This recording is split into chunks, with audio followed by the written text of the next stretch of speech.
لو انتوا زيي هتحبوا الاكله دي قوي وهتعملوها كتير. اصلها صحيه، يعني هتساعدكم تاكلوا خضار بطريقه بتحبوها، وسهله جدا وطعمها حلو جدا. والاهم من ده بالنسبه لي ان عملتها كلها في حله واحده. استخدمت حوالي نص كيلو صدور فراخ مخليه، اخترتهم رفيعين كده عشان يستووا كويس. لو كانوا اتخن من كده كنت قطعتهم بالسكينه بالطول عشان يبقوا ارفع. حطيت عليهم حوالي معلقتين كبار زيت زيتون، ومعلقه صغيره ملح، ونص معلقه صغيره فلفل اسود، وربع معلقه صغيره بابريكا عاديه او مدخنه براحتكم، وربع معلقه صغيره بودره ثوم وبودرة بصل.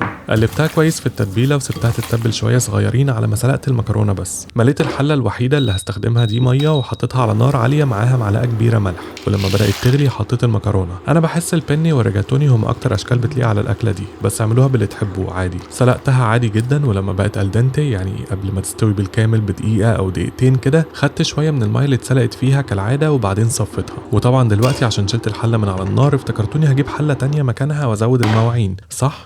لا طبعا، نفس الحلة دي غسلتها بس بالمية ونشفتها وسخنت فيها شوية زيت زيتون على نار بين المتوسطة والعالية، وحطيت فيها الفراخ اللي كنت تبلتها. سبتها كده من غير ما احركها لحد ما اتحمرت من تحت، بعدين قلبتها وسبتها لحد ما استوت بالكامل. ممكن تقطعوا اتخن واحدة فيهم عشان تتأكدوا هم استووا ولا لا. مكان الفراخ حطيت ميكس الخضار. انا استخدمت ميكس عبارة عن بسلة وجزر وفاصوليا خضراء وبروكلي، بس استخدموا اي ميكس تحبوه. عشان الخضار ده كان فروزن فحطيته في الحلة على طول، لو كان فريش كنت هسلقه الاول شوية. لما الخضار استوى كده شلته من على النار، وتاني غسلت الحلة بالمية بس ونشفتها عشان اعمل اخر ستيب. سيحت معلقتين كبار زبدة وهرست عليهم فصين توم كبار وقلبتهم ثواني بس كده. بعدين حطيت معلقتين كبار دقيق ودوبت الدقيق ده في الزبدة، وبدأت احط كوبايتين لبن اللي هو الحليب اللي مش من مصر.